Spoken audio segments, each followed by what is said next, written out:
Yeah, so it's I guess you'd call it a film that takes place sort of in a dystopic setting, post-apocalyptic. But it's really not about that. It's about the relationship between a daughter and her mother, and the sort of changing relationship as a daughter evolves. They're sort of living out in the wilderness in a cabin in the forest, and after this sort of great fall happened, which kind of caused the collapse of civilization. We don't find out a lot of details about that. For me, it's sort of the backdrop of the film. That's not the main thing. The main thing is the relationships between characters. So it's about a mother who's very protective of her daughter and her growing up and trying to seek her own freedom, and the mom sort of resisting that. And all the characters go on a journey. We find out a lot about their family and the dynamics between them. And I would say it's very dark fairy tale, coming of age thriller. Yeah. Lots of different aspects. I think every time you think you've sussed what's happening, there's something new that happens, a new environment, a new flavor that comes in. And that was in the script, but honestly, the locations have given that as well. Where the It performers. makes the world feel so huge. Yeah, a new visual. And So ultimately for me, I think I wrote it from a standpoint, we wrote it, personally for me, definitely standpoint of, my own family. I'm sure there's reflections on that and my relationships with my parents, but it's ultimately a family story. It's got some thrilling moments. It's dark. It's got a bit of elements of, cultism. Fuck, that's not a good word. Cults, cults religious Why don't you just say fanaticism. the three films that it's based, inspired Yeah, by? so it's inspired by Midsommar, Tangled, and It Comes at Night. It's kind of a fusion of both. So, thriller, dark fairy tale, coming of age, and I think it's got a bit of everything for everybody. Right? Is the hard part now, after this comes the editing? Yeah, The post-production in general, It's a So whole other battle. It's going to be a long journey, the post-production, but we have a great editor who I've known for many years now who's going to be tackling the bulk of the edit. And then the additional post-production we just got to do some financing for, but since it's so many months away, we have a lot of time to work towards it and get our creative team together for that. But it's going to be a long process. We won't have the film ready to show even our crew and cast until next summer. So it won't be released for... No, and that's just going to be a private release at that point because we do want to send it off to festivals and try to get distribution. So at that point, you can only do private screenings to people that are involved. But it will be completed by the end of next summer, which is great.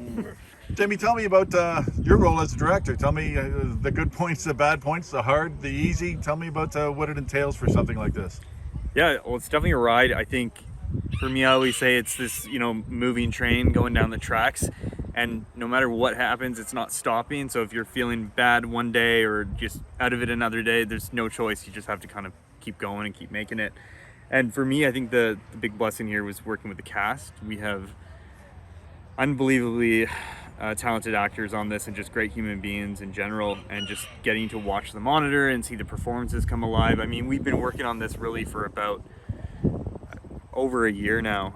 It just kind of came out as a product of boredom and COVID and the quarantine, just sitting at home. And me and one of our co-writers, Darcy, we got together and we were just like, okay, we want to make this. So we never knew it would end up like this. So for me, every day is a blessing, and just coming onto set and working with great people. So yeah, it's stressful at times and it's intense, but it's what I want to do for the rest of my life, for sure. Tell me a little bit more in depth about how the process did get started. Yep. So the quarantine hit obviously back in, I think, March of 2020, and I was bored. I was unsure of what to do, and me and Darcy, one of our co-writers, started talking, and we started watching all these films, these classics from other countries, a lot of them on the Criterion channel, and it was kind of like a mini film school again. We had graduated obviously, but it was like going back and just exploring all these things, because at the time we were working jobs in the industry we weren't necessarily happy with, doing work we weren't into, and that redefined our love for cinema and movies, and brought us back to what we want to do, which is essentially just make movies and create and tell stories. So I had 30 pages of this script I had written a couple years back lying around. I was just like, hey, do you want to co-write this with me, and just for fun? And that kind of spiraled to meeting up over Zoom probably every day of the week for about 5 hours a day for a month. And by the time that month went by, we had a full draft.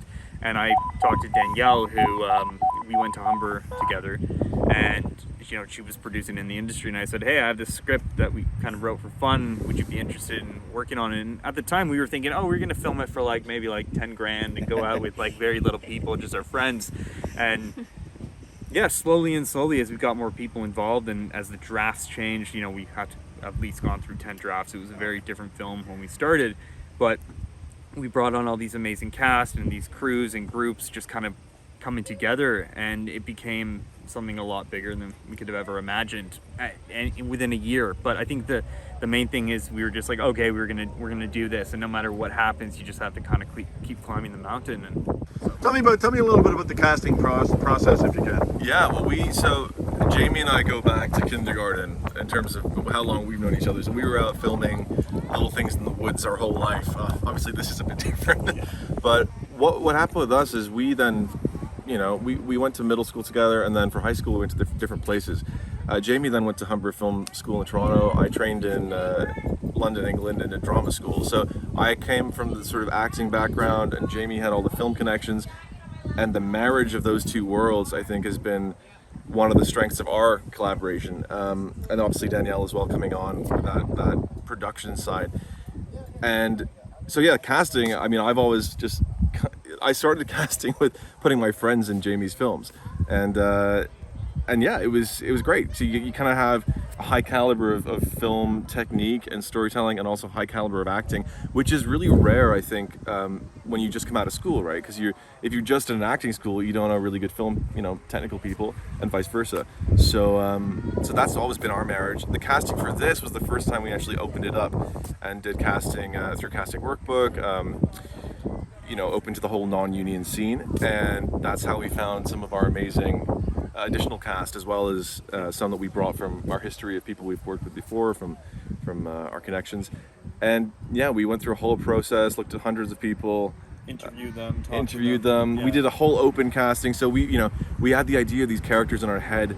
Sometimes even the characters weren't defined to one gender or one race or anything, and we really just opened up and saw who auditioned, and just cast the best people for the part. And we were so lucky with who we found, and so yeah, it was a really lengthy process, but kind of easy, and honestly the people we found have made the job beautiful and easy.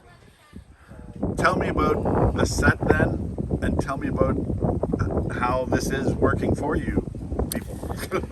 Yeah, we've been really blessed with a lot of things on this project. One of them is the locations, and Danny and Jamie found a lot of beautiful locations. The main two we were at was one in Marmora, and then obviously this beautiful farm here in Coburg. And in this property we use a number of different locations. Some are inside the farmhouse. We actually use the valley as well for some of the campfire scenes, the river scenes, and it's miraculously naturally given up a lot of so many locations within the script. So it's a dream for us, really.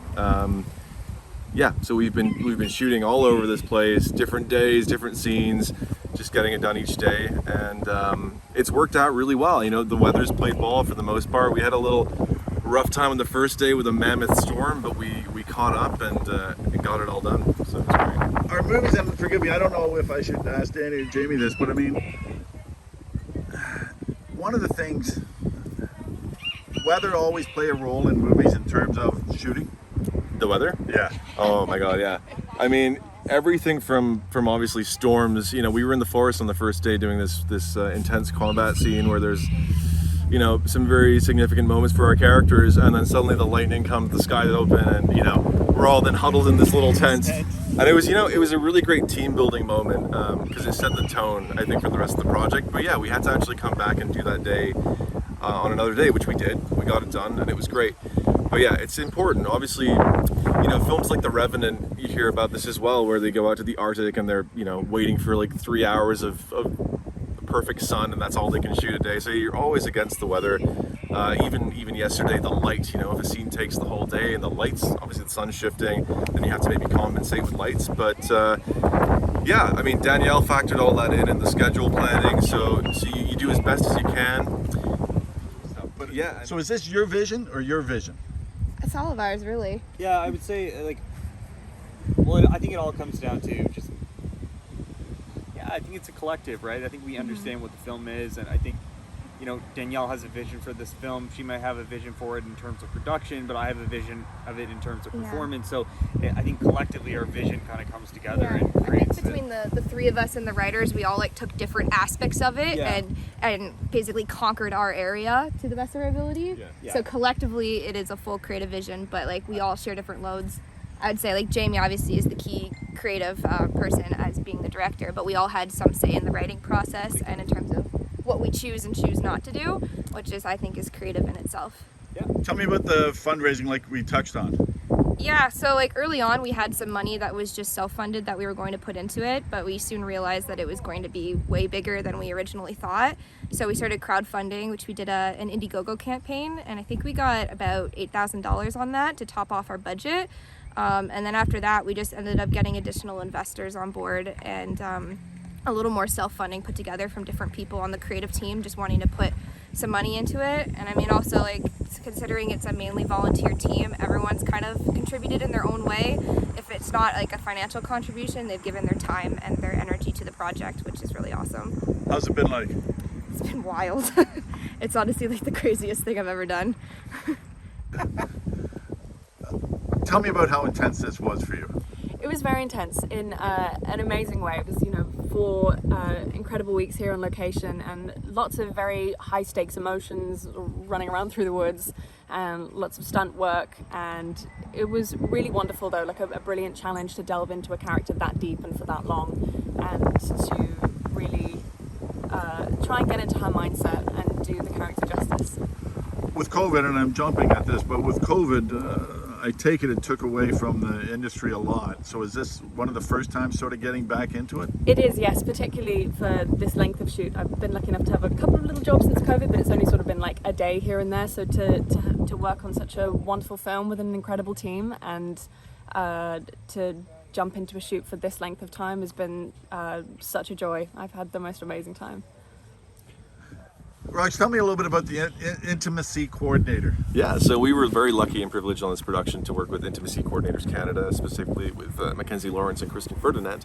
And so Intimacy Coordinators are fairly new, surprisingly, within the film world, but they've been brought in sort of since the Me Too movement just to make sure everything, just to protect actors, to protect creatives, and make sure everything goes well with any, nudity or intimate scenes. And it was just a pleasure to work with them. We worked with them from a little bit of the, before we were shooting, during shooting, and yeah, they just made everything so much easier. I think, we'll see, India can speak to that from a performer perspective, but from a creative perspective, it took the pressure off us with having to deal with that delicate subject matter and allowed us to really all get what we want for the story and the characters, while keeping everyone safe and happy and kind of everything above board, really. It was a very lovely, easy process.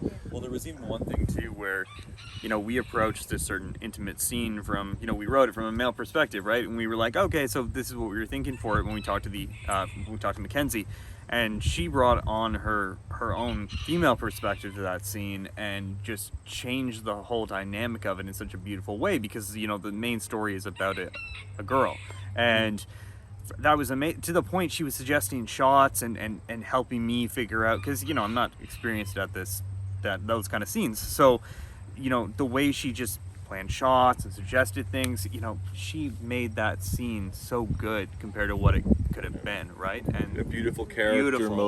Moments, which really enhanced the story, and something that could have been really difficult and hard for, I think, the whole team was kind of more seamless, but we'll see. Obviously, when you say that, when you talk about this is something